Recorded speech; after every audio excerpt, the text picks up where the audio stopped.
Dagiti Proverbio, Kapitulo 5. Anak ko, dumngeg ka, ket ipangag mo ti kinasirib ken sirmatak. No aramidem ti kasta, naimbag to ti kababalin mo, ket ipakitan to dagiti balikas mo nga adda sursurom. Mabalin a nasamit a kasdiro ti bibig ti asawa ti sabali a lalaki, ken nalamuyot a kaslana ti olibo dagiti agakna. Ngaminton malpasen ti amin, awan ti ibati na ken ka, no di lapait ken saem. Ipannakanto iti lubong dagiti natay. Magna iti dalan nga agturong ken patay. Saan nga agtalinaed iti dalan ti biag. Sumiyasi, ngem saan na nga ammo ti mapaspasamak. Ita, anak ko, denggendak, ket diyo liplipatan ti ibagak.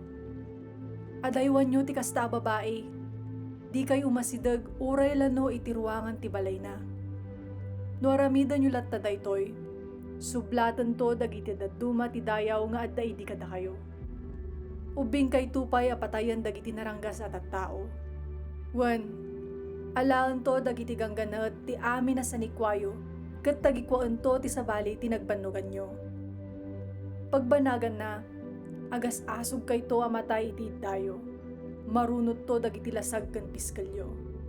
Kunayon to, apay adyak la nakasursuro, apay adyak kinayat ti patubngar.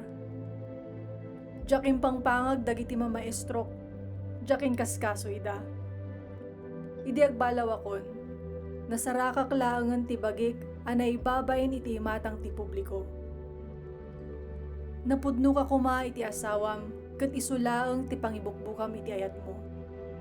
Awan imbag a maited ken ka dagiti anak mo iti ruar. Dumakkel kuma dagiti anak mo tapno tulungan da ka, asaan ket dia dagiti ganggannaet. Ngarod, ti asawam ti pagragsakam, ket sarakam ti rag-o iti babae nga inkasar mo.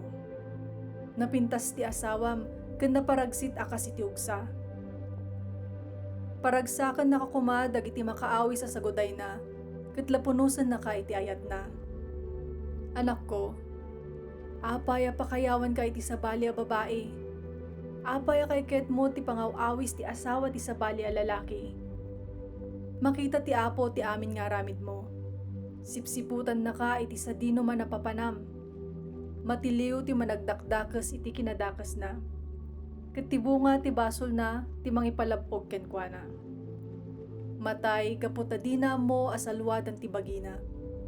Ti kinamaag na ti mangipanto ken kuana iti tanam na.